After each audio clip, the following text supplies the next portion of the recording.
Hey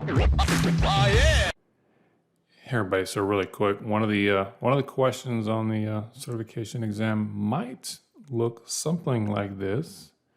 And what you want to do on this one, you're going to sweep this circle along this path. You're going to give it a negative taper. It might even be a positive taper. And then once you get that done, then you figure out some properties of that part that you created. So what we're going to do is we're going to go up to sweep. And so we're going to sweep this along this path. Now, if it doesn't automatically select a path for you, just hit the path, you'll go to path and select the curve here, you'll select it. But you're gonna give it a negative taper, or it could be a positive taper. So whatever it tells you to do, so like -1, like so. And then I'm gonna hit OK. And so you can kind of see the shape that it's created. It looks kind of like a Tusca, I don't know.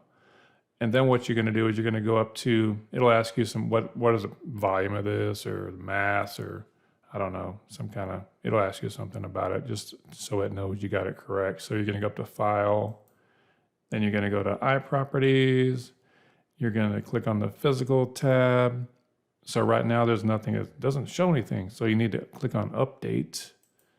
And now there's the mass, the area, the volume, the center of gravity. It might ask you any of those, but that's kind of how you do that. So it's not a difficult problem. It's just knowing how to do it, really. And then, so I'm going to hit close here. So that's one that you probably will see on the certified user exam for Inventor. So yeah, I hope that helps.